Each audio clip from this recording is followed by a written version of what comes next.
Korea, summer 1950. The United States leads the United Nations into a war against communism in Asia.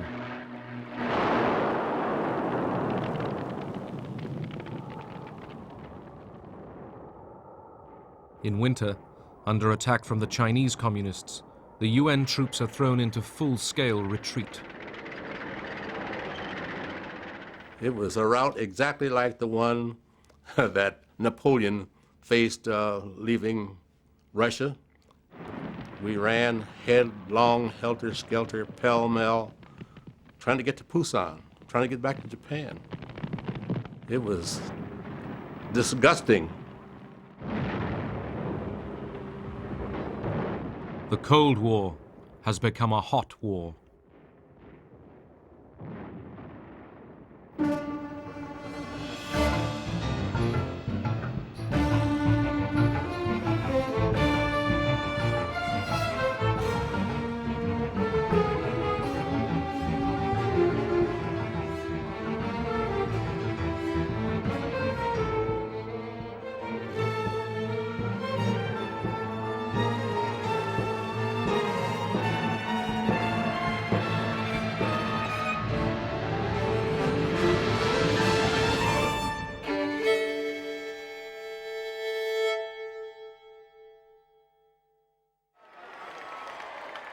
August 1945. At the end of the Second World War, the Japanese army that had occupied Korea for 35 years surrenders.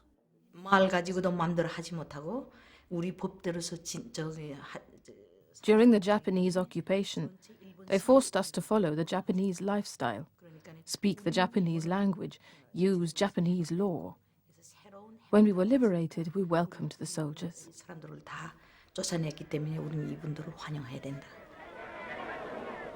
Russian and American troops liberated Korea, meeting together just as they had in Germany.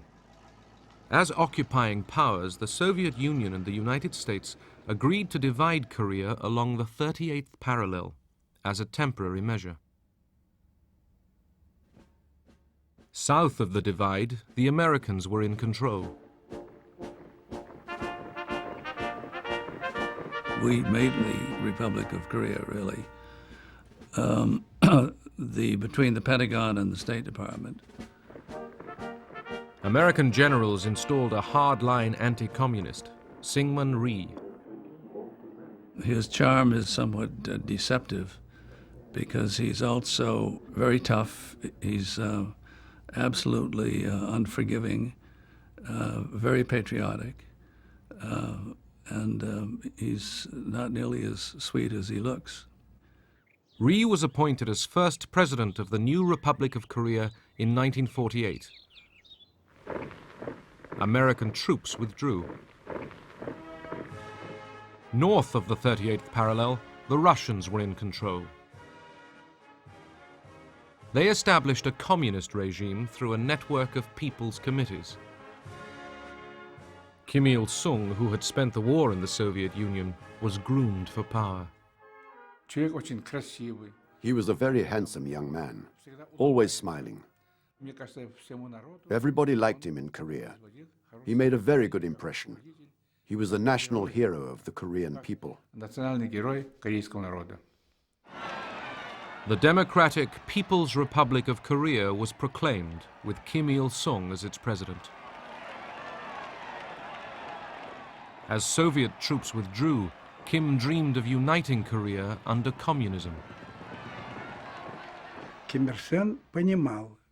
Il-sung understood that to resolve the problem of unifying the two Koreas was very difficult, that he would need help. Of course, the help he was hoping to get would come from the Soviet Union.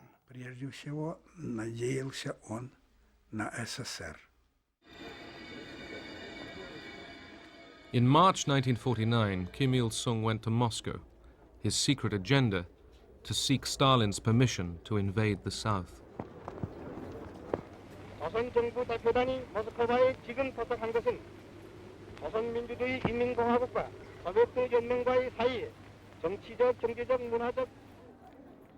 Stalin, preoccupied with crisis in Berlin, rejected Kim's request to invade.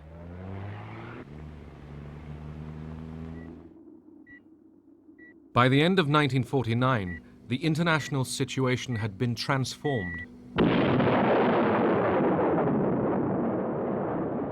The Soviets detonated their first atom bomb.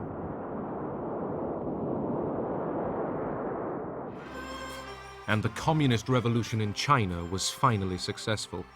Mao Zedong proclaimed the People's Republic of China. A treaty of friendship between Mao and Stalin created a communist global alliance, opening a second front of the Cold War in Asia.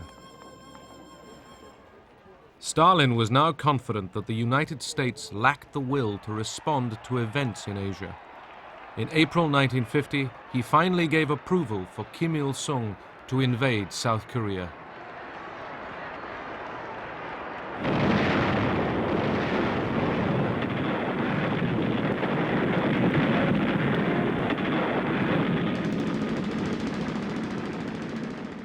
June 25th, 1950. The North Korean army launches its surprise assault on the south. I remember vividly even today, the day the war broke out. It was Sunday morning, and we heard this kind of remote, the roaring noise from the north. Equipped with Russian tanks and artillery and directed by Soviet advisors, 10 combat divisions of the North Korean army flooded south. We believed that we had to fight for our motherland, for our people, for our leader, Kim Il-sung. We believed it would be better to liberate the South and to unify Korea. That's what we were fighting for.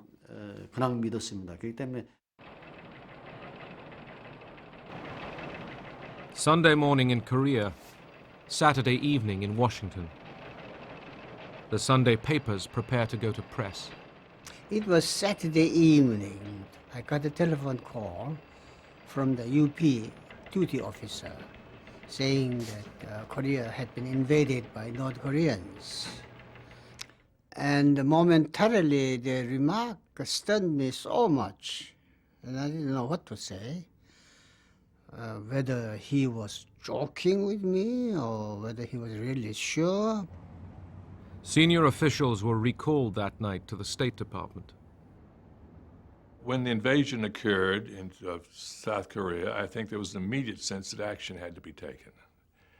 Exactly what that action was to be and how far it was to go, it was not something we had planned on. We had not worked out of a contingency plan for a war started by North Korea with South Korea. And about midnight, there was a call from President Syngman Rhee. I took the receiver and I said, please ask American government to rush necessary help. The South Korean ambassador went immediately to the State Department to see Assistant Secretary Dean Rusk. He said, if I quote him, we felt that this is a matter America alone cannot be concerned with. It is a matter the world has to be concerned. And with that judgment, we have decided to summon the Security Council for an emergency session. Noting with grave concern the armed invasion of the Republic of Korea by armed forces from North Korea. The following day, the Security Council met. Moscow was boycotting the United Nations because of its refusal to admit communist China. Those in favor will please raise their hand. The United States seized the opportunity to condemn North Korean aggression. Carried by 9 votes for, 1 against, and 1 abstention. 2 days later, the Security Council voted to create a United Nations military force to defend South Korea. This is, in fact, an attack on the United Nations itself. Under the UN flag, soldiers from 16 nations would fight against communism. We were elated. We felt very, very good, very encouraged. We felt, first of all, that probably Korean unification was to come about. as a result of the resolution itself. President Truman addressed the nation. Korea is a small country, thousands of miles away. But what is happening there is important to every American. The fact that communist forces have invaded Korea is a warning that there may be similar acts of aggression in other parts of the world. The feeling at that time was that a military operation of this magnitude could not possibly have been taken without the support of the Russian military. In other words, it was concluded right at the beginning that this was a movement, this was something happening in the context of the Cold War.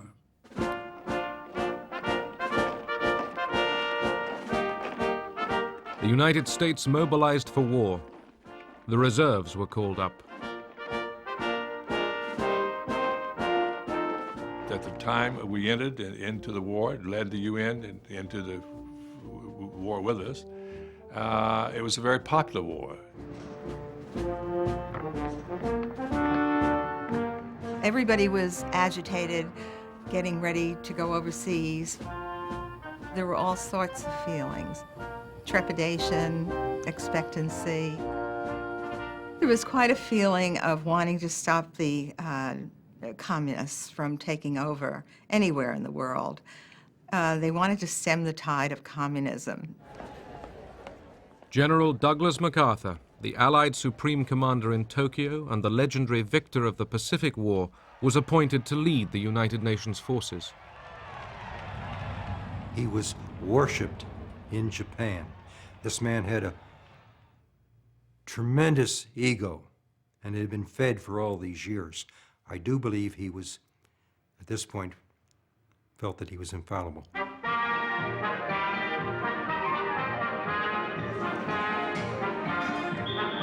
The nearest troops to Korea were the American occupation force in Japan, few of whom were ready for combat.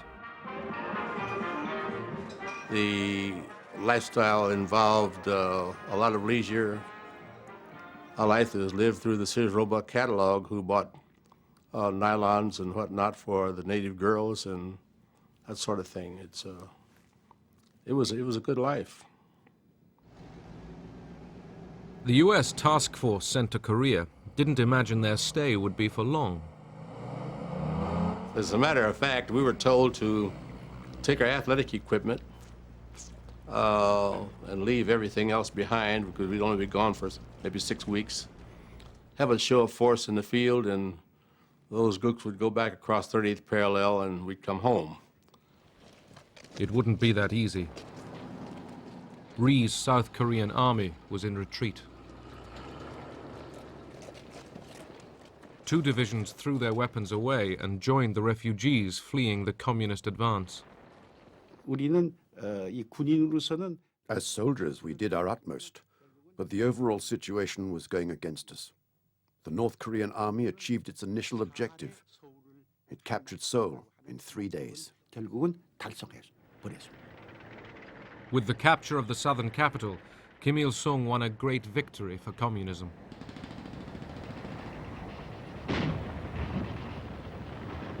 우리는 서울까지 작전이 다 끝났으니까. When we got to Seoul, the army told us the campaign was finished. They told us political reforms will follow. Now the country will be unified with ease. We didn't think there would be any more war. 인정하고 전쟁이 다시 있을 거는 예상도 안 했습니다.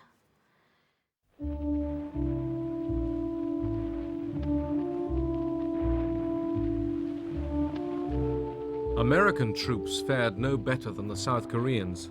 With no effective anti-tank weapons, the American line collapsed.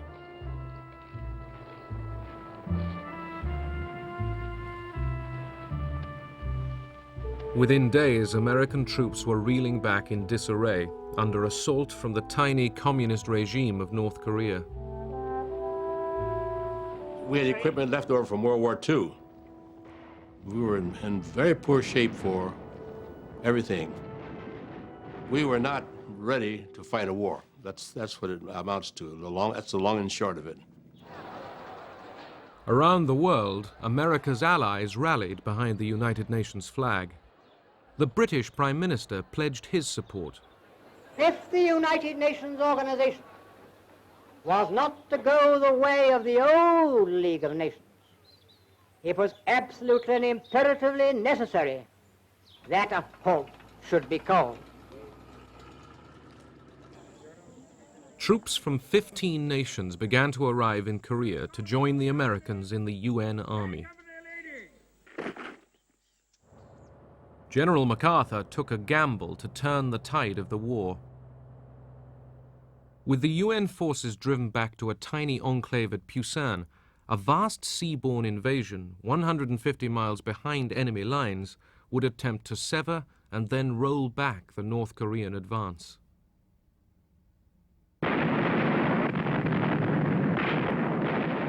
Dawn, September 15th, 1950.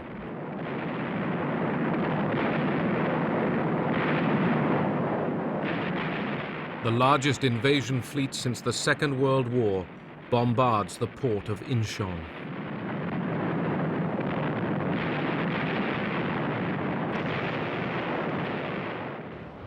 American and Korean Marines go ashore in huge numbers.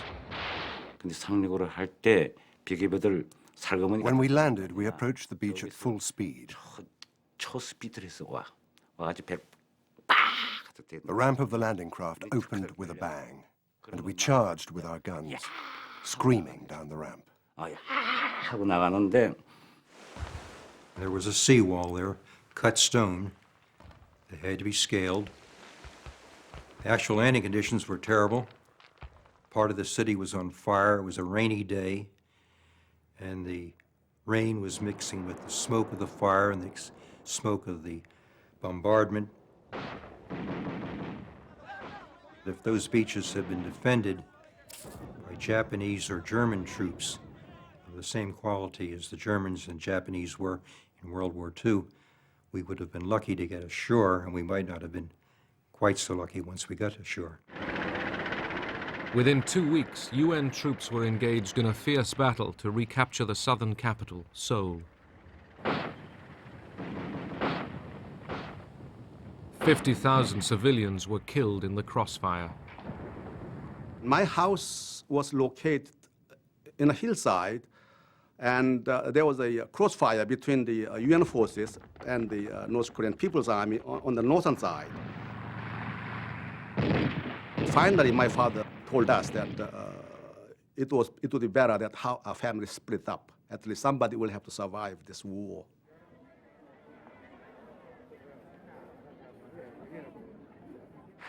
After finally recapturing Seoul, MacArthur reinstated Syngman Rhee in the Parliament building. MacArthur's association with Rhee's increasingly vicious regime caused concern in Washington. Syngman Rhee was a difficult man to back. And once he was in power, it was very difficult for us to do anything. It was not up to us to change the government, and there was no other alternative, obviously, available anyway. Rhee's jubilant army was the first to cross the 38th parallel into North Korea. 우리가 다시 반격을 해서 38선 돌파에 건너갈 때 When we counterattacked across the 38th parallel, every one of us, soldiers and people, thought now the drive was on to unify the whole Korean peninsula. 통일이 되는 하나의 결정적인 계기가 왔다. 이렇게 생각을 했습니다. The UN troops, too, advanced into North Korea. MacArthur's war aim now appeared to be hot pursuit of the invader. I thought we'd won the war. I shouldn't laugh at this point, but I have to. I really thought we had won the war, and I think that was a general feeling. And we went north with high hopes. The giant Yalu River marks the boundary between North Korea and China. Across this border, the Chinese leadership followed the war with alarm. They feared the American army in North Korea would invade the Chinese mainland.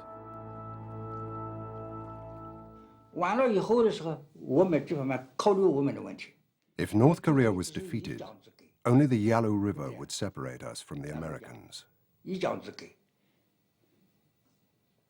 We couldn't accept this, nor the risk of American aircraft disrupting the reconstruction of our country.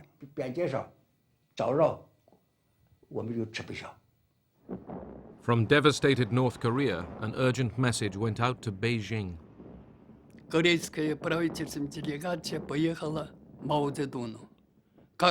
A government delegation was sent to Mao Zedong. What can we do, they asked. We can't retreat. They're attacking us from the air, from the sea, and by land. There's very little of the North Korean army left. Many have died. What can we do now?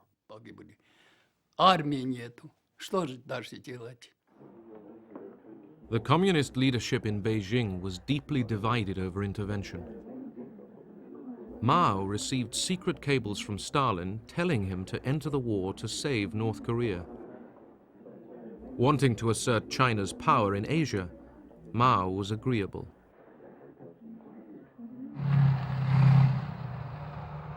Meanwhile, the UN and South Korean armies continued the race north.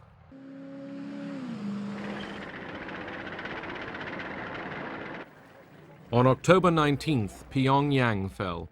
It was the only communist capital ever to fall to the West during the Cold War. MacArthur had the bit in his teeth. He was pursuing a defeated army. The race to the Yalu was on. MacArthur was surprised to be summoned to Wake Island in mid-Pacific for a meeting with President Truman. MacArthur assured his commander-in-chief there was no possibility of China entering the war. He took the award of yet another medal as a signal that he could continue the advance towards China. When the president asked him to stay for lunch, MacArthur refused.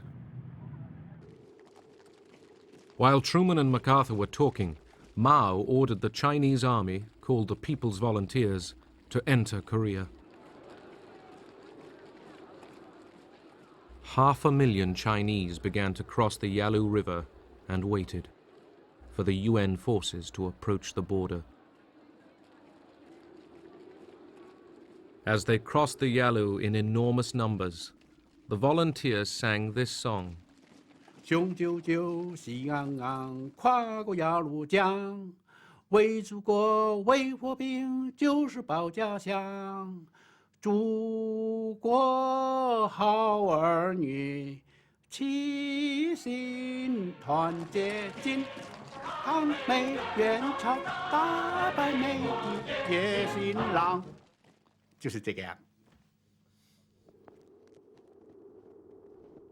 Unaware of the massing of the Chinese troops, the US Army paused for Thanksgiving. Roast turkey and cranberry sauce were served up.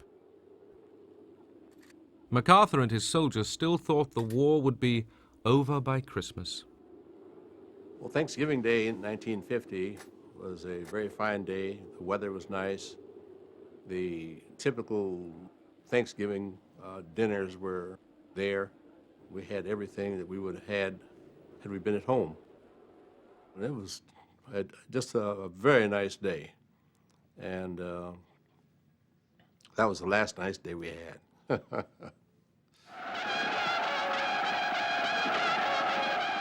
Next morning, 300,000 Chinese attacked.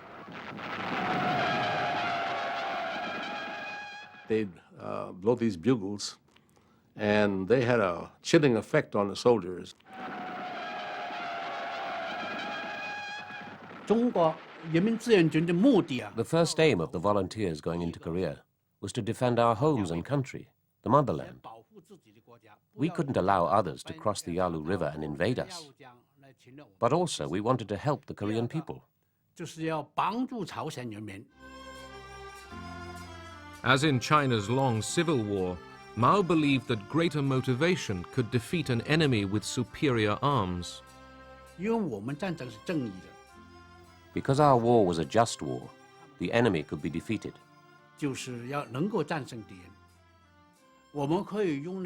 Our bravery and our strategy, developed during the years of the liberation struggle, would help defeat the enemy.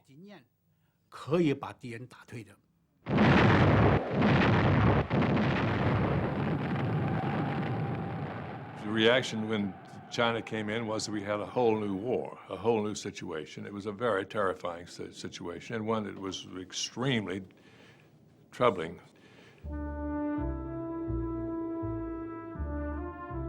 In the next swing of this seesaw war, UN forces across North Korea were thrown back, abandoning vehicles and equipment.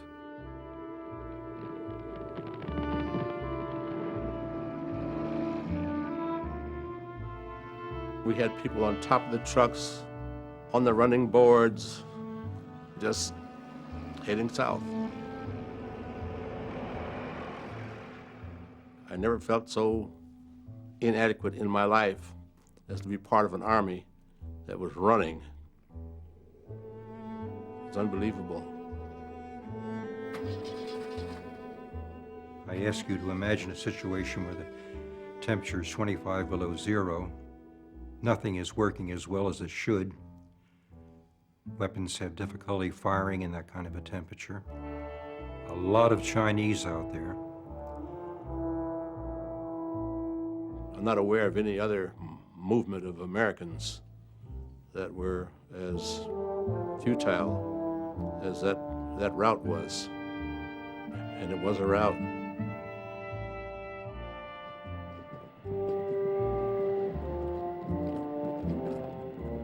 American soldiers called it bug-out fever. We are fighting in Korea for our own national security and survival. We have committed ourselves to the cause of a just and peaceful world order through the United Nations. We stand by that commitment. At a Washington press conference, journalists repeatedly pressed Truman on the possible use of the atom bomb. It went on and on and on, just like that. The president not being able to shut this thing off, and until people began to think that maybe we were going to use the atomic bomb. The bulletins about the president's press conference went around the world immediately, and that caused incredible alarm. British Prime Minister Clement Attlee was sufficiently alarmed to fly to Washington for crisis talks. My aim in these talks is to align our policies in the new and troubled situation in the world and to find the means of upholding what we both know to be right. Next day, Truman assured Attlee that there were no plans to use atomic weapons. I think the Americans understood it would be tit for tat. If they use it, we will use it. We had an agreement with the Chinese. That's why they didn't use the atomic bomb.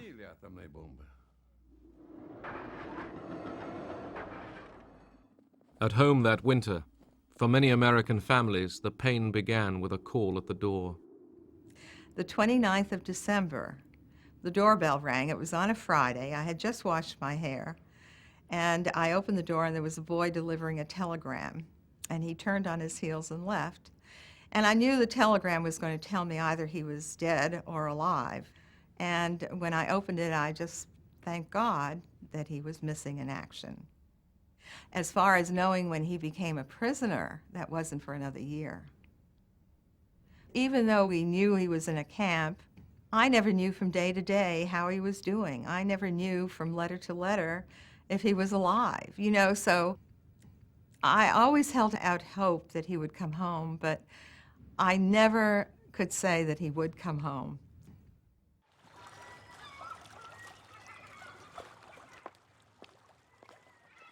Retreating UN soldiers adopted a scorched earth policy.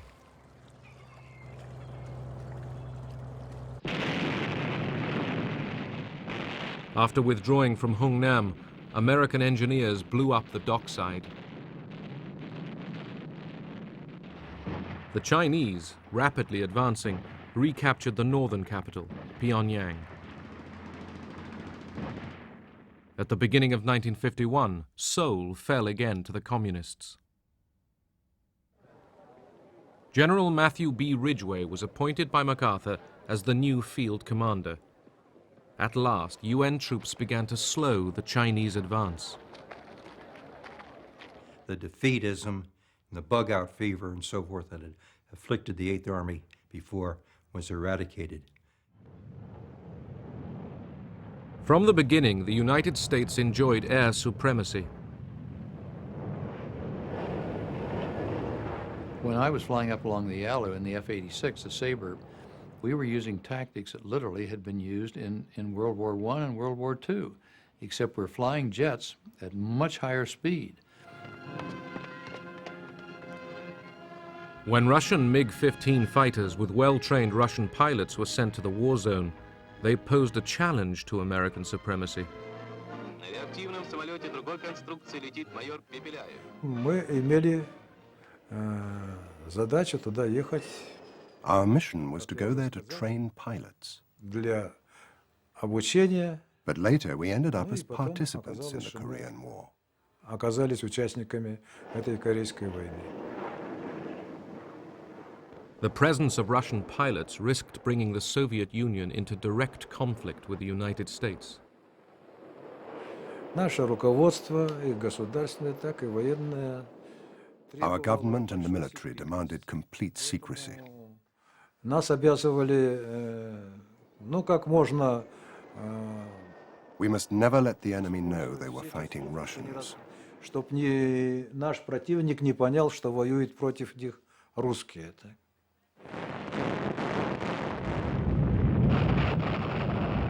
When the US deployed the F-86 Sabre, they slowly won back mastery of the skies. This enabled American aircraft to keep up a constant offensive on ground targets. For ground attack, we were flying the F-9F, the Panthers. Now, they would carry a large bomb load, and we could carry a couple of 1,000-pound bombs on that airplane, and on some flights, 100-gallon napalm tanks with a white phosphorus grenade cap on there so that when it hit the ground and impacted, it would burst into flame and ignite the napalm. And so we used all of those things from time to time on ground attack. MacArthur now called for the bombing of Chinese cities and for the pursuit of the war in mainland China. This was too much for Truman. I believe that we must try to limit the war to Korea for these vital reasons: to make sure that the precious lives of our fighting men are not wasted, to see that the security of our country and the free world is not needlessly jeopardized, and to prevent a third world war. A number of events have made it evident that General MacArthur did not agree with that policy. I have therefore considered it essential to relieve General MacArthur so that there would be no doubt or confusion as to the real purpose and aim of our policy.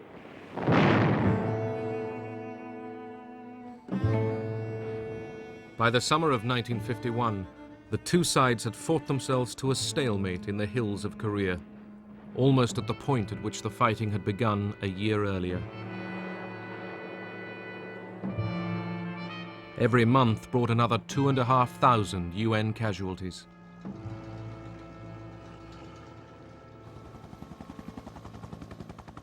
It became evident to us that we were not going to fight this war to win it, that we were going to fight it to some negotiated kind of peace.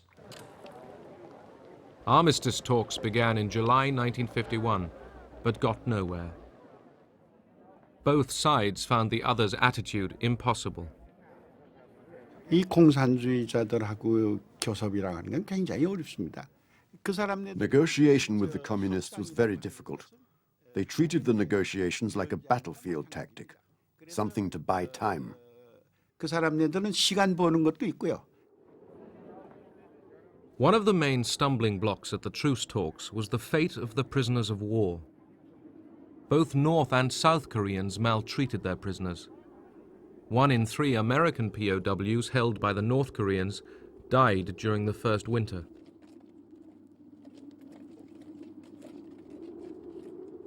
A lot of them were lost to dysentery, diarrhea, severe beatings, malnutrition. Some of them were, stragglers. They were just beat with rifle bullets till they died, or bayoneted, or you either kept up or you died. It was that simple. Concerned by the numbers dying, the Chinese took over control of the prisoners. They organized daily lectures to indoctrinate them.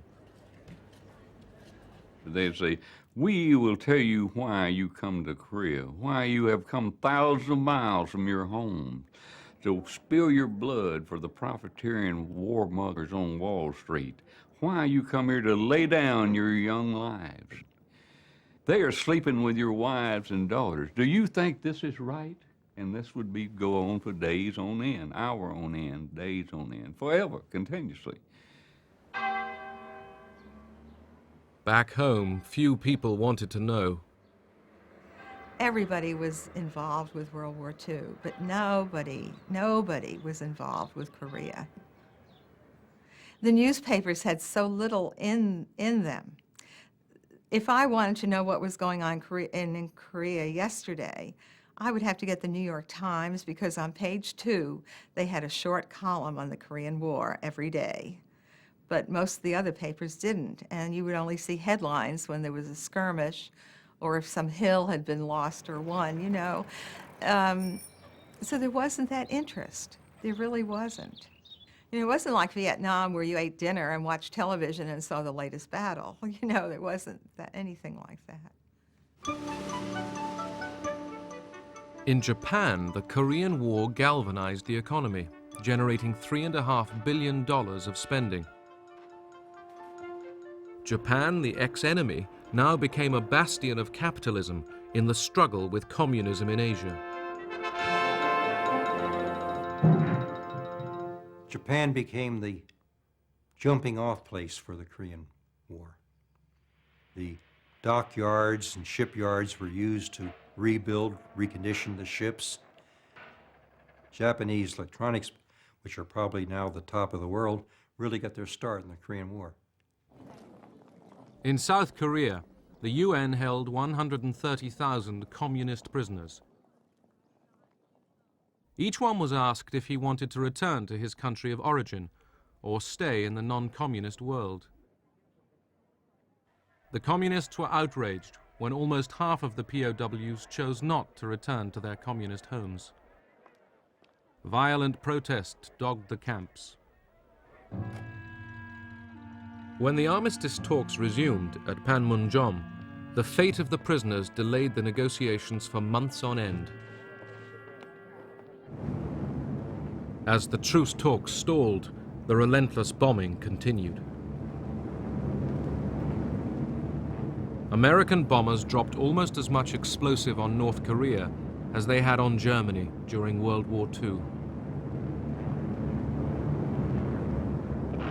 어디서 언제 날아온지 어디 소리도 없이 싹 날아와서 The bombers came without warning. 하기 때문에 거기에 맞아 죽은 사람. Too many people died because of the bombing. You found dead people everywhere. 길가에 가면 그 시체가 없는 데가 없었고 그다음에 뭐 There was hardly a single house left standing. 집 하나 온전한 집이 하나 남아. They bombed the big cities, the villages, and the countryside in the same way. 농촌에 할 거 없이 몽땅 다 I saw it all with my own eyes. 이건 내가 직접 내가 눈으로 봤습니다.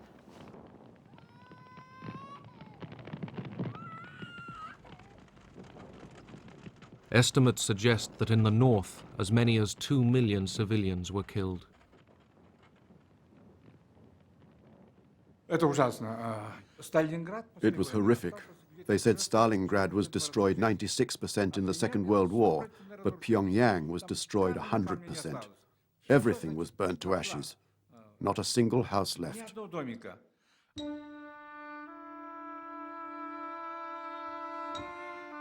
Throughout the war, both sides committed horrible atrocities.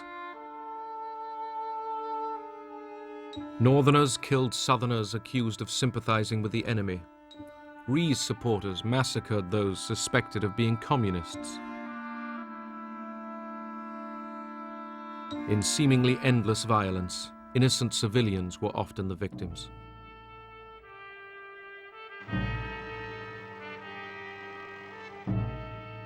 At Panmunjom, the talking continued. Spanning 2 years, there were hundreds of meetings.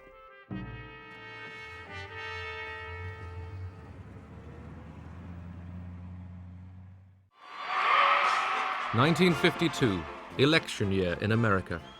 2 years into the war, Truman decided not to run for the Democrats. The Republicans chose Dwight D. Eisenhower.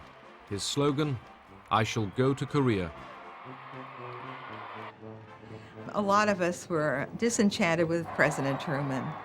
I somehow blamed him for the war. So when the elections came up in 1952, I couldn't wait to vote for Eisenhower.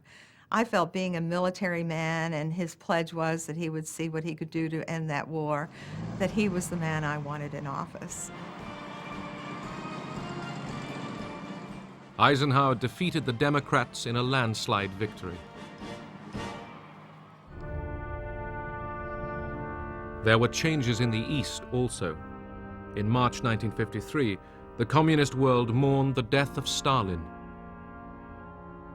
Stalin had kept the war going. His successors wanted to end it.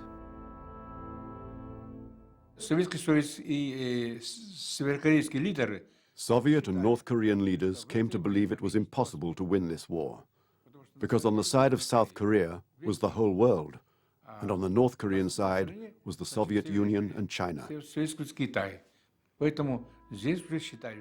So an armistice was inevitable. A ceasefire was finally agreed on July 27, 1953. The Chinese, the North Koreans, and the UN backed the agreement. The South Korean president, Syngman Rhee, opposed the truce and refused to sign. The massive job of exchanging prisoners of war began. 75,000 communist prisoners were handed over. 12,000 United Nations POWs were also set free. There's no words to describe how elated I was and my friends as we come across the line.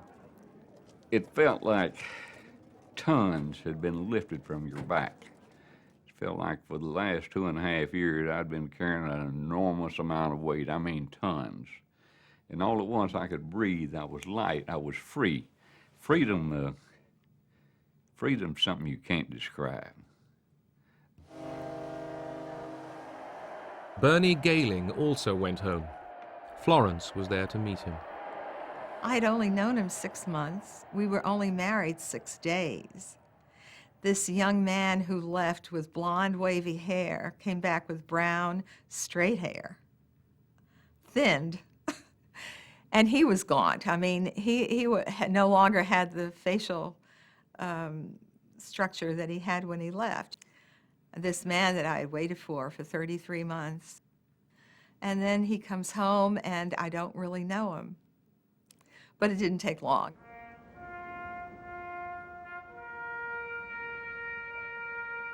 "54,000 Americans didn't go home.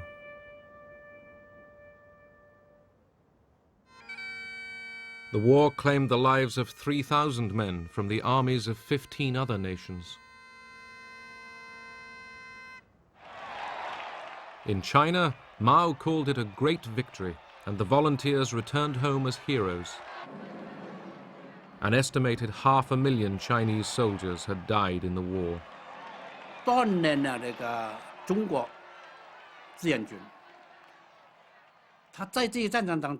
The volunteers demonstrated to the rest of the world that the Chinese were no longer the Chinese of the past.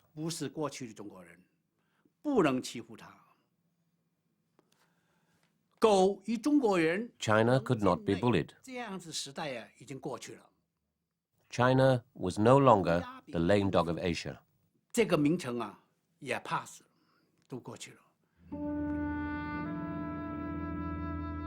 In North and South, 3 million Koreans were killed, wounded, or missing.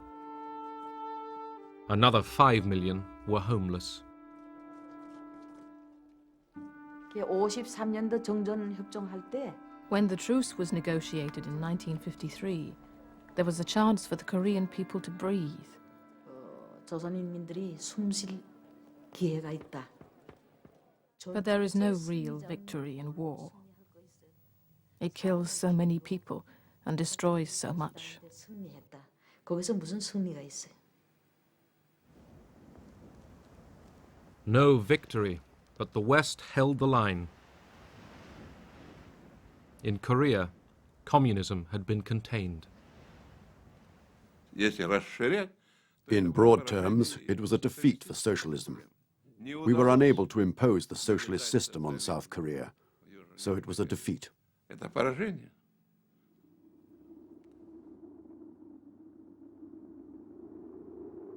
40 years later, at the end of the Cold War, Korea was still divided by the same line.